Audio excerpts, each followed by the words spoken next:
Offensive line has been a major issue for the New York Jets and probably the biggest reason why we were not successful this season. Did Woody Johnson overrule Joe Douglas and pass on offensive tackle 1? Jets, Jets, Jets! Welcome in. My name's Ryan. I'll be your pilot. If you're new here, hit that subscribe button. If you've been here before, welcome back. I love having you here. Boys and girls, I want to talk about a little bit of a rumor that's been going around the Jets circles and message boards and things like that over the course of the last few days, and that is Woody Johnson overruling Joe Douglas and the New York Jets passing on offensive tackle 1. This is a clip from the Colin Cowherd show. I want you guys to take a listen to what Albert Breer has to say, and then we'll talk about it on the other end. You know, like just talking to people there, I just think like a lot of the way the owner's thinking right now is back to September 10th and the good feeling that he had, that the organization had coming out of training camp, coming out of the preseason, that they were really in position and ready to compete for a Super Bowl championship.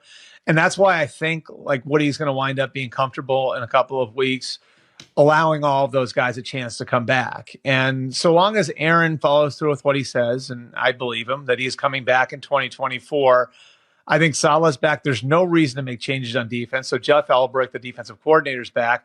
Maybe you could say the offensive coordinator, Nathaniel Hackett, would be gone, but that's Aaron's guy. So you're not moving on from him. And then you have Joe Douglas, who I think has, on balance, put together a pretty good roster. Yeah. And I'll tell you this, too, Colin, may have wanted to draft an offensive tackle a couple of years ago. And I think ownership may have stepped in and didn't want him to do that, you know? And so you give Joe Douglas another chance to get the offensive line right. You give Robert Saleh another chance to kind of build what they'd built over the spring and summer and put everybody in a position to accomplish in 2024 what you were intending to accomplish in 2023. There was a lot said there, but the one thing that really jumped out to people was the comment that Joe Douglas may have wanted to draft an offensive tackle a couple of years ago, but Woody Johnson and ownership stepped in to prevent that. Now, immediately where fans' heads go is the offensive tackle out of Oregon, Penei Sewell. He was supposed to be either a generational, offensive tackle or a top offensive tackle, and he's been a great offensive tackle since he's been drafted by the Detroit Lions. And the thought is, oh man, did the Jets take Zach Wilson because Woody Johnson wanted him instead of Penei Sewell that Joe Douglas may have wanted? So Jet fans are losing their mind. They're going all these different directions, and they're saying like, well, maybe the JetBlue conspiracy theory is all correct, and Woody Johnson's actually getting Zach Wilson, and we would have had Sam Darnold, and all these different things. And Jet fans are like pulling their hair out. And then Albert Breer clarified what he was saying on Cowherd because fans went the totally wrong direction. And he has this tweet that comes out and says, wasn't referencing the 2021 draft. It was more 2022. Lots of smoke in NFL circles that the Jets loved Ike Ekwonu leading up into that draft. Worked out for them with Sauce Gardner and Garrett Wilson, but would they have been better off with the left tackle is a fair question. First off, absolutely bonkers that the Jets would be better off without Sauce Gardner and without Garrett Wilson, the reigning offensive and defensive rookies of the year. And like these guys look like legitimate studs first and foremost. Secondly, Ike Ekwonu has looked like utter garbage. Not to mention Evan Neal, the offensive tackle 2 off the board, has looked like garbage as well. So my fear on this isn't so much that Woody Johnson overrode Joe Douglas potentially, which I'll get to in just a second. It's more so the evaluation process of Joe Douglas, because we've already failed with Mekhi Becton. We've already, not that we failed with AVT, but the offensive line has been kind of in shambles. And if the top guys that we were looking at number 4 were Ike Ekwonu and Evan Neal, I have to question Joe Douglas on his evaluation process, because there is no way either one of those offensive tackles are looking good in the NFL right now. And if he wanted to possibly go that direction, man, that gives me a little bit of the heebie-jeebies. Now, as far as like, why would fans think Penei Sewell initially? It's because they're giving the benefit of the doubt to Joe Douglas. And they're saying like, well, Zach has kind of been the problem the last few years. Maybe having Penei Sewell and running it back with Sam Darnold was the right move.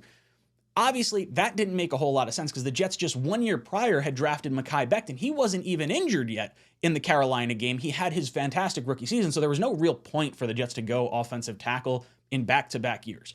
So when you go back and you fast forward to 2022 and you're saying Sauce Gardner, Garrett Wilson, could it have been Evan Neal? Could it have been Ike Ekwonu? I remember leading up to that draft, Ike was connected to the New York Jets a lot. It seemed like the Jets were poised to take him, or maybe it was just a bunch of smoke. Who knows? Maybe Breer fell for the smoke because Sauce Gardner has been an absolute stud. And from the jump, I was saying Sauce Gardner should be the pick at number 4, so long as, Aiden Hutchinson wasn't there. Aiden Hutchinson was the only player I had above Sauce in that particular draft. But man, could you imagine if Woody Johnson is the reason we have Sauce Gardner? Now, let's get back to that point. Did Woody actually override Joe Douglas? I don't believe that to be the case. I think from what I've heard is that Joe Douglas and the scouting team had Ike Ekwonu and Sauce Gardner like basically dead even. And it could have had a conversation of like, hey, which guy do you like more? Or which one do we, maybe lean a particular direction? Could the defensive-minded head coach wanted the defensive player instead of the offensive player? Could Woody wanted the marketability of a Sauce Gardner compared to that of an Ike Ekwonu? I mean, Sauce and his marketability seems a lot better than Icky New York Jets offensive tackle, especially if he wound up being bad. And then you got Icky. I could see maybe where some marketing aspects came into mind here, but I don't know if they I don't think Woody overrode Douglas. I think it was more so they had guys pinned for specific, ranks. It was 1A, 1B. They chose Sauce Gardner. And thank goodness, because it was the correct move. Now, as far as Joe Douglas goes and fixing this offensive line, maybe I'm a little less likely to want him to take the offensive tackle at the top of the draft, because that is a little more alarming when you look back and say Charles Cross is the best tackle from the top 10, and he went at number 9 at the Seahawks pick.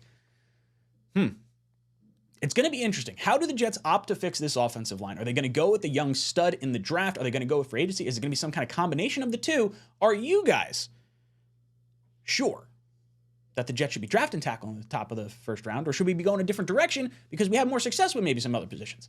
Guys, I want to hear from you. Do you think Woody Johnson overstepped Joe Douglas? Do you think that this story is just that, a story? Nothing more, nothing less, just a rumor from around the league. Let me know in the comment section down below. And as always, go Jets. Jets!